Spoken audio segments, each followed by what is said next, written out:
ready to dive into the psychology of money. I'm really excited about this one. We're going deep with Morgan Housel's book today. That's a good one. Yeah. And we're not just talking about how money works, the X's and O's, but how we work around it, like how our brains act when money's involved. Yeah, it's fascinating. Housel's not just telling you to, make a budget or giving you the compound interest spiel. Right. He digs into the psychology, the hidden biases and emotions that can really mess with our money choices. Totally. And he kicks things off with this story that just throws you for a loop. Okay, so Hmm. picture this, right? You've got this tech genius, like early 20s, designs this key part of Wi-Fi, Wow. starts companies, sells them, making bank. You'd think, okay, this guy's got it all figured out. Right. But here's the thing. The guy's carrying around like a literal brick of $100 bills, No way, Rick. bragging about how much wealth he It's has. like he doesn't know what to do with it, even though he clearly knows how to make it, right? That's exactly the disconnect Housel's talking about. Even brilliant minds people who seem financially savvy on the surface can get totally tripped up by the psychology of money. It's like he missed a step somewhere. Yes. He learned the mechanics of making money, but not that deeper relationship we have with it, Right. how it messes with our heads even when we think we're in control. Absolutely. And it all ties into this bigger point about how we view success. We tend to focus on the strategies, the skills, all that. Right, the steps. But we often miss the equally important role of luck and risk. Yeah, that's huge. And it reminds me of another story from the book that really highlights this whole luck versus skill thing. So Housel asks us to think about Bill Gates, Okay. but then he introduces this fictional character, Kent Evans. Hmm. Now, both of these guys went to the same elite high school, had access to the same early computers, the whole 9 yards. Wow. And they're both crazy bright, driven to excel in tech, all that. But here's where it gets interesting. Their paths totally diverge. Gates co-founds Microsoft, becomes, well, Bill Gates, right? Right. Evans, tragically, passes away in a mountain climbing accident at a young age. Oh, wow. And it just makes you wonder, what if, right? Yeah. What if Evans had lived? Would he have reached that same level of success as Gates? It's impossible to know for sure. It really makes you think, right? Like, how much of what we consider success is actually due to factors outside of our control?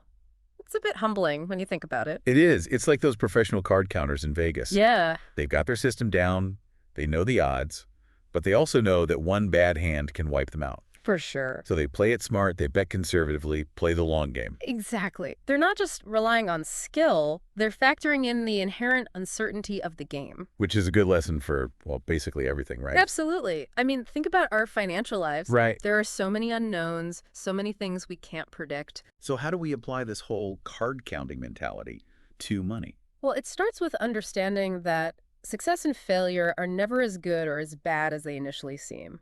We've got to acknowledge the role of luck, both good and bad, and that should make us more humble, Humble, yeah. more understanding of ourselves and others, and ultimately lead to better decisions. Humility, understanding, better decisions. Those sound like pretty good returns on investment to me. It's funny, isn't it, how the things we learn about money when we're young, even if they're not totally accurate, can really stick with us. Oh, absolutely. Like, we absorb these financial habits and beliefs from our families, our friends, the culture around us, and those early lessons, they can be really powerful. For sure. And sometimes they even make it harder to learn the right lessons later on. Totally. It's like Yeah. we're trying to rewire our brains to think about money in a whole new way. Exactly. Like, take the whole idea of saving for retirement, right? Yeah. We hear it all the time now. Start saving early, max out your 401k, all that. It feels so ingrained, so obvious. But Housel points out something kind of shocking. This concept of needing a comfortable retirement, like a big nest egg, it's a pretty new idea. It's true. The idea didn't really take hold until the 1980s. Really?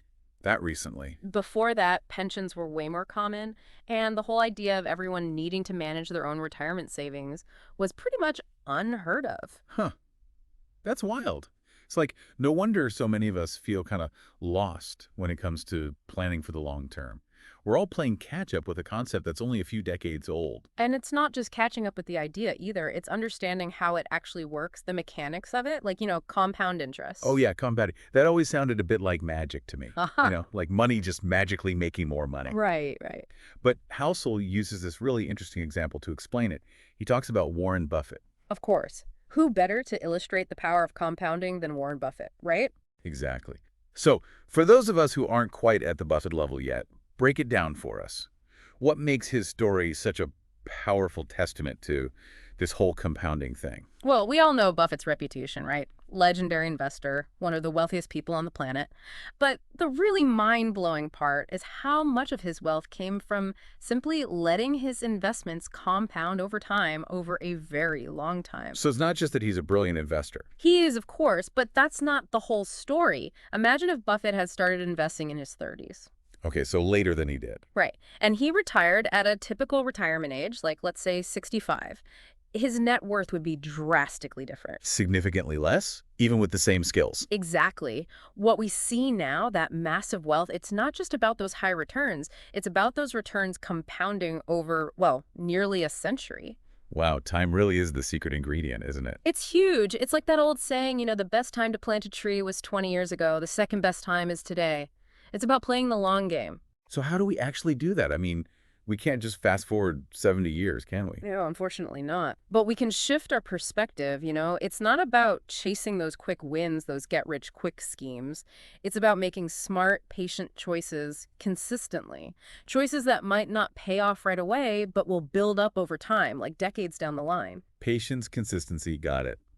Sounds simple enough, right? But we both know it's not always that easy. Oh, for sure. It's not like we're robots, right? We've got emotions, fears, all these biases messing with us. Right. We can't just turn off those emotions and become these perfectly rational calculators.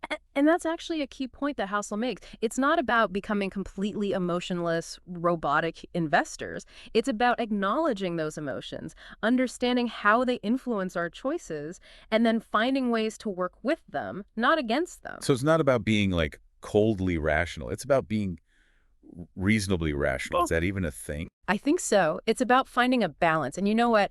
Housel tells this fascinating story that illustrates this perfectly. It's about this doctor, Julius Wagner Jauregg. Okay. And he won a Nobel Prize, get this, for intentionally infecting patients with malaria. Hold on. What? That seems a little counterintuitive, to say the least. Wait, it sounds crazy at first. This was back when syphilis was a major problem and there wasn't a good treatment. So Wagner Jauregg had this idea. He thought, what if he could use the high fever from malaria to kill off the syphilis bacteria? So it's like fighting fire with fire. Kind of. It was unconventional, definitely risky, but you know what? It worked. Wow. Okay, so how does a malaria cure for syphilis relate to managing our money? I'm trying to connect the notes here. It's about challenging those assumptions. Sometimes what seems like the most rational approach, like sticking to a super strict budget, for example, Right. might not be the most effective in the long run, especially if it makes you totally miserable and you end up abandoning it altogether. So sometimes the most rational choice isn't actually all that rational if it doesn't fit into our real messy lives. Exactly. It's about finding what works for you, even if it goes against conventional wisdom. It's okay to factor in emotions, like peace of mind or even a little bit of passion. Passion. You mean like being passionate about our investments? Isn't that a little risky? It can be, but it can also be a good thing. When you're truly invested in something for the long haul, you're less likely to panic and sell at the first sign of volatility, you know what I mean? You're more likely to ride out those ups and downs. That's a good point. It's like the difference between like a fling and a long-term relationship. You're more likely to weather the storms when you've got that deeper commitment. This whole conversation about long-term thinking and patience reminds me of just how much our emotions can like swing back and forth when it comes to money. Oh, totally. Like during the '08 financial crisis. Right. It felt like the world was ending. Yeah. Even though objectively the economy in 2009 wasn't like drastically different from 2007. Right. It's a perfect example of how powerful narratives are. Yeah. The actual resources, like the tangible things, might not have changed that much. But the story we told ourselves about the economy, about risk, about the future, That story shifted dramatically. Totally. And that shift in sentiment in our collective psychology had very real consequences. It's like our brains crave those narratives, those explanations, Totally. even if they're not always entirely rational. Exactly. And it happens on a personal level, too, not just in like these big global events. Like, Okay. think about those lottery tickets Housel talks about. Oh, yeah. Logically, spending money on something with such slim odds of winning, especially if you're struggling financially, makes zero sense. You're just throwing money away. On paper, yes, but for a lot of people, those lottery tickets represent something more. Okay. They represent hope, a dream of a better future, and that narrative, even if it's statistically flawed, can be incredibly compelling. It's powerful. It makes me think about that concept of enough. We're constantly told you need more, bigger, better. But at what point do we say, this is enough for me to live a fulfilling life? That's the million-dollar question, isn't it? Yeah. And it's one we all have to answer for ourselves, I think. Yeah. What are our values? What really matters to us? Is it about accumulating more and more stuff, or is it about having the freedom and flexibility to like pursue our passions and spend time with people we love, give back to our communities? It's so easy to get caught up in that, like, keeping up with the Joneses mentality, always striving for that next level of success or whatever. Yeah. But what if that next level never actually leads to contentment? It's like that story in the book about the doctor who achieved his lifelong dream of becoming a surgeon. Okay. But then a few years in, he's miserable, burned out. He'd reached the pinnacle of success in his field, but it came at a cost, you know? It's a good reminder that we need to be intentional about our definition of success. For sure. Like, what does enough actually look like for us as individuals, and how can we align our financial decisions with those values? And that brings us to one of the most practical takeaways from the book. Okay, what's that? This idea of building in room for error in our lives. Okay. Life is messy. Things happen. It really is. Things rarely go exactly according to plan, so we need to create buffers for those inevitable surprises. So like those card counters, again, they've got their system, but they also know a bad hand can happen. Right. So they're betting conservatively to kind of cushion the blow. Exactly. It's about having that margin of safety, whether it's saving more than you think you need, avoiding excessive debt, or diversifying your investments. So it's about building resilience into our financial lives so we're not totally derailed when things inevitably go off track. Precisely. Because when you have that cushion, that room for error, you have the freedom to make choices from a place of strength, not fear. This has been awesome. Yeah. I always learn so much in these conversations. So we covered a lot today. We talked about the surprising history of retirement savings, the power of compounding the role of narratives, and of course, the importance of aligning our money with our values. It's been a pleasure exploring these ideas with you. Hopefully our listeners will walk away with a little bit of a better understanding of not just how money works, but also how their own minds play a role in their financial decisions. Such a good point.